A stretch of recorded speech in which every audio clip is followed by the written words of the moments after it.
Oke, kali ini saya akan, mereview untuk, contoh teman-teman ya. Mungkin, kali ini punyanya Mbak Destia Salsabila. Nah, di Mbak Destia ini kemarin saya ngasih catatan, mungkin kehapus ya, tentang bahwa dari definisi operasionalnya sampai ke item tuh semuanya masih perlu diperbaiki. Nah, mungkin ada teman-teman yang saya beri catatan yang sama. Semoga review kali ini bisa kemudian jadi gambaran ke teman-teman kenapa sih gitu, kenapa sih masih harus direvisi. Oke, karena ini agak mundur jauh dari awal sampai akhir, semoga bisa membantu teman-teman ya untuk kemudian juga, apa namanya, mengingat kembali, recall tentang materi dari awal pertemuan tentang pengembangan alat ukur sampai kemudian terakhir kemarin mulai menyusun tentang item. Oke, kali ini punya Mbak Destia ini mengembangkan tentang, kepedulian sosial. Tujuannya adalah mengukur tingkat kepedulian sosial di lingkungan sekitarnya. Oke. Nah, dasar teorinya di sini udah ada 3 ya, eee, bisa dibaca lah temen kalau ini pengen ini untuk meringkasnya saya nggak baca, tapi teman-teman bisa pause videonya untuk kemudian memperhatikan bahwa di sini ada 3 ini ya, 3 teori dasar yang dipakai. Nah, teman-teman sampai di sini pause dulu ya. Saya akan, menyoroti teman-teman bagaimana untuk memilih dasar teori yang baik dalam menyusun alat ukur. Nggak semua teori itu komprehensif, teman-teman. Nggak semua teori itu lengkap untuk dijadikan dasar kita mengembangkan alat ukur. Misalnya ya, yang ini yang pertama, kepedulian sosial adalah sebuah sikap keterhubungan dengan kemanusiaan pada umumnya, sebuah empati bagi setiap anggota komunitas manusia. Kepedulian sosial merupakan kondisi alamiah spesies manusia dan perangkat yang mengikat masyarakat secara bersama-sama.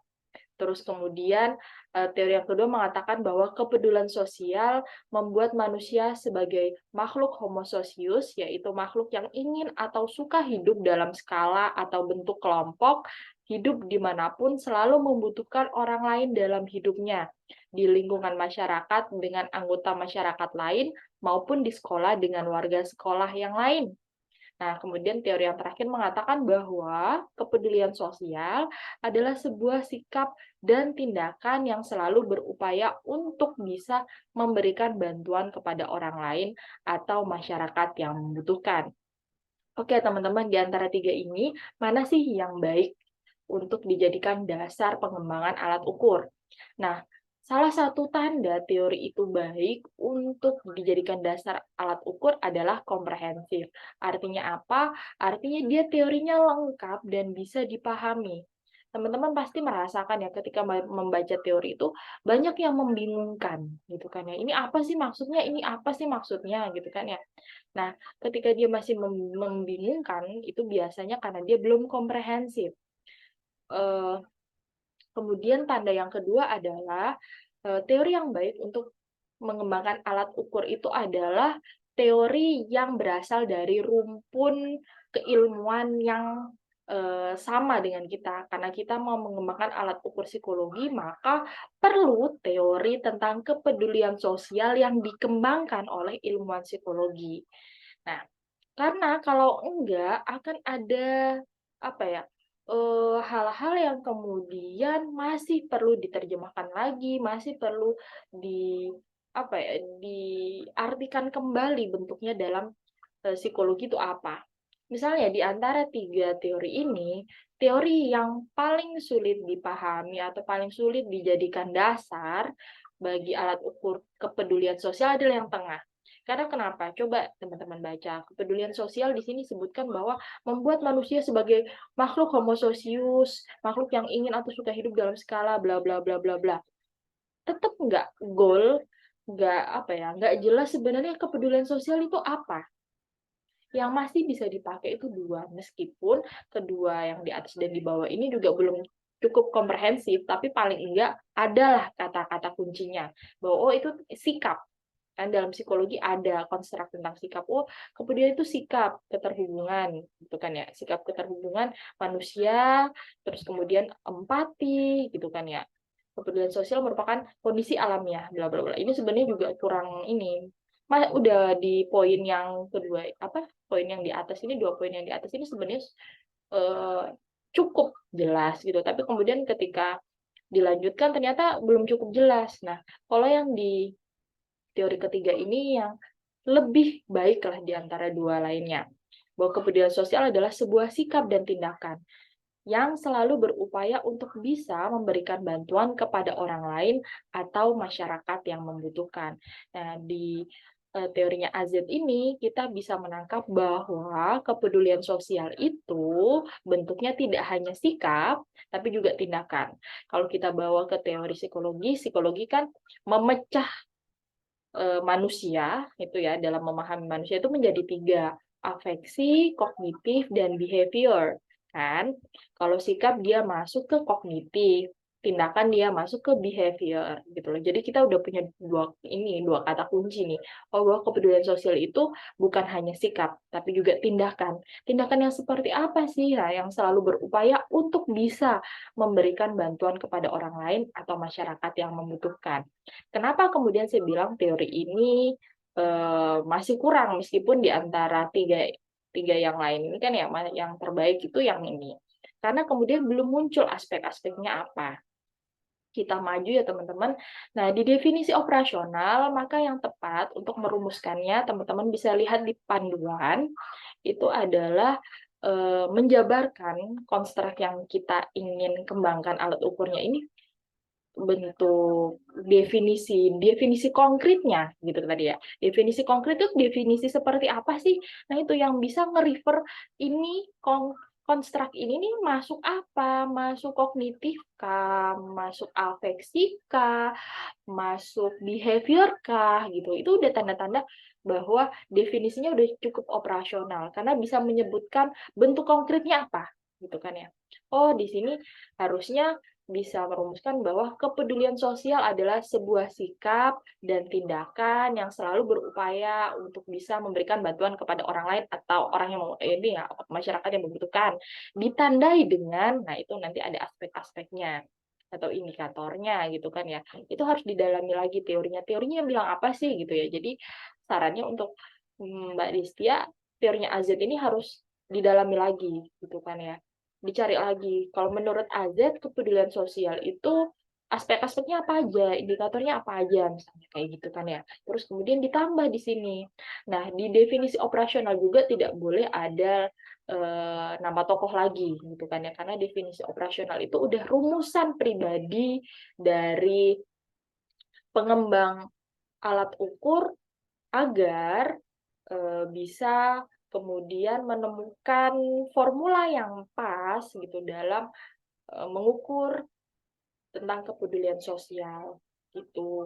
Jadi bukan tentang Albert Adler lagi gitu kan ya. Kita baca tentang misalnya Albert Adler, tapi gitu kemudian udah kita ekstraksi nih gitu. Lalu, jangan lupa dalam definisi operasional juga harus ada makna skor, gitu kan ya. Jadi, disampaikan bahwa alat ukur ini akan mengukur kepedulian sosial melalui tadi aspek-aspek tadi, di mana, gitu kan, di mana kalau skornya semakin tinggi, maka semakin besar juga gitu kan ya kepedulian sosial seseorang atau semakin rendah itu juga semakin kecil misalnya seperti itu atau kemudian ada nih kayaknya alat ukur tertentu yang dia nggak makna skor tapi kemudian maknanya itu per dimensi gitu kan ya kayak kepribadian dia bukan total skor tapi dia skor per dimensi. Nah, itu harus disampaikan di definisi operasional. Kayak gitu ya, teman-teman. Terus kita masuk lagi ke aspek. Nah, ini aspek di sini saya kasih catatan aspeknya harus jelas. Dari teori apa gitu kan ya. Eh, dan harus dilengkapi dengan definisi operasional. Kenapa? Karena kalau misalnya aspeknya harus dilengkapi dengan definisi aspek, bukan definisi operasional lagi, definisi aspek. Jadi aspeknya itu harus didasari teori yang jelas dan kemudian ada definisi aspeknya. Kenapa gitu loh? Karena supaya teman-teman nggak gelambir lagi. Karena saya memperhatikan ada beberapa teman-teman yang tidak mencantumkan definisi aspek, kemudian nyari definisi dari aspek-aspeknya itu googling secara umum. Oh, nggak bisa gitu. Kenapa? Karena dalam mengembangkan alat ukur semuanya harus dasarnya jelas. Ketika kita googling misalnya dari kamus atau kemudian dari Wikipedia, itu jadi nggak padu lagi. Mereka udah beda sumbernya, gitu ya. Seorang tokoh kepedulian sosial memandang motivasi itu berbeda dengan siapa ya, misalnya Maslow lah dalam memandang motivasi. Kan teman-teman sudah cukup beberapa pengalaman lah untuk melihat bahwa motivasi aja beda-beda loh ahli dalam mendefinisikannya. Makanya itu aspeknya harus jelas, teorinya dari siapa, dan definisinya juga harus berdasarkan teori, nggak dicari di kamus maupun di Wikipedia dan lain sebagainya. Itu ya. Jadi di sini saya belum bisa untuk mengevaluasi, harus diperbaiki dulu. Teorinya apa, terus habis itu, motivasi ini apa sih gitu definisinya. Oke, anggaplah di sini udah diperbaiki ya. Di sini dibilangin bahwa, oh, motivasi ini adalah sebuah dorongan yang timbul pada diri seseorang secara sadar atau tidak sadar untuk melakukan sesuatu dan untuk mencapai tujuan tertentu. Nah, ini kenapa saya bisa merasakan bahwa ini bukan definisi teori yang benar, karena ini motivasinya umum banget. Ini motivasinya tidak terkait dengan kepedulian sosial secara khusus. Jadi teman-teman ketika kita mendapatkan aspek yang memang dia dari teori konstruk yang kita kembangkan alat ukurnya, maka biasanya penjelasan aspeknya sangat terkait dengan konstruk yang kita ukur. Jadi kayak misalnya ini saya ngarang, murni ngarang. Misalnya dia aspek pertama motivasi, maka kemudian definisinya akan seperti ini kira-kira. Sebuah dorongan yang timbul pada diri seseorang secara sadar atau tidak sadar untuk membantu orang lain atau kemudian untuk memperhatikan kebutuhan orang lain. Kayak gitu. Nah, seperti itu teman-teman. Jadi itulah kenapa kemudian aspeknya harus harus berdasarkan teori dan harus ada definisi aspeknya. Lanjut ke indikator. Nah, bagaimana merumuskan indikator? Merumuskan indikator itu kalau teman-teman perhatikan di yang saya evaluasi, saya selalu bilang harus selaras. Harus selaras, harus iya sekata sama aspeknya. Jadi indikator itu rumusan perilaku sebenarnya. Kan aspek ini masih bentuknya kan penjabaran lebar. Nah, indikator akan kemudian merumuskan dalam poin-poin untuk memudahkan kita membuat item. Nah, kalau kemudian tadi ya, aspeknya motivasi ini adalah definisinya sebuah dorongan yang timbul pada diri seorang secara sadar atau tidak sadar untuk membantu atau memperhatikan kebutuhan orang lain, maka indikatornya adalah merasakan dorongan untuk membantu orang lain, cenderung memperdulikan kebutuhan orang lain. Nah, cukup kayak gitu aja. Jadi indikator itu harus bisa dilihat, bisa di cross check ya dengan definisi aspek. Harus bisa kita lihat bahwa ini sesuai secara tersirat maupun tersurat dengan definisi aspek. Kayak gitu. Makanya sebenarnya dalam membuat alat ukur kita nggak perlu terlalu ngarang, kreatif atau gimana ya. Enggak. Kita yang paling penting adalah berkesinambungan. Harus jelas runtutannya, sistematikanya seperti apa. Mungkin kreativitas kita akan dibutuhkan saat membuat item. Kenapa? Karena kita perlu membuat item yang dapat dipahami oleh masyarakat awam dari teori yang susah dipahami oleh orang awam. Kayak gitu ya. Oke, nanti bisa diteruskan ya. Lanjut ke item. Nah, anggaplah ini item yang item yang benar lah dan dari indikator yang benar. Misalnya ini, bermanfaat untuk lingkungan sekitar. Apakah kemudian item saya mau menjadi relawan bencana tanpa bayaran itu mencerminkan apa ya? Mencerminkan indikator ini bermanfaat untuk lingkungan sekitar. Nah, ini yang penting teman-teman, kenapa kemudian definisi operasional itu harus kuat. Nah, bermanfaat ini, teman-teman lihat ya, indikator bermanfaat ini, apakah dalam bentuk perilaku atau baru kognitif, keinginan, gitu kan ya. Kalau ini kan item tentang keinginan, saya mau menjadi relawan bencana tanpa bayaran. Saya belum tentu loh ya, pernah menjadi relawan bencana. Kalau kemudian definisi operasional mengatakan kepedulian sosial itu adalah ranahnya perilaku aja gitu, maka kemudian ini tidak sah menjadi item. Tapi karena tadi kepedulian sosial itu definisinya sikap, ya, sikap eh, dan perilaku, maka ini bisa.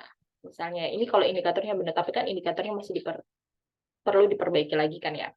Jadi ini saya mau menjadi relawan bencana tanpa bayaran, bisa juga itemnya saya tertarik untuk menjadi relawan bencana tanpa bayaran, kayak gitu. Terus nanti item kedua, mungkin mengukur secara perilakunya, saya pernah menjadi relawan bencana, atau saya pernah membantu orang tanpa pamrih. Kayak gitu ya teman-teman. Jadi, kelihatan kan gitu loh, bahwa di dalam menyusun alat ukur, yang penting itu adalah keruntutannya dulu, sistematikanya dulu. Nanti masalah apa ya, kreativitasnya biasanya di item gitu tadi. Supaya bahasanya nggak monoton, supaya bisa dipahami oleh masyarakat luas, kita perlu kreatif. Kayak tadi, nggak selalu harus saya mau, bisa juga saya tertarik, saya berminat, gitu kan ya. Kemudian saya pernah menjadi relawan bencana tanpa bayaran. Oke, demikian begitu dulu teman-teman. Kalau ada pertanyaan dari Mbak Desti atau teman-teman lain yang menyimak video ini, saya persilahkan. Atau kemudian ada teman lain yang merasa membutuhkan untuk direview melalui media seperti ini, teman-teman juga bisa meminta. Oke, terima kasih teman-teman.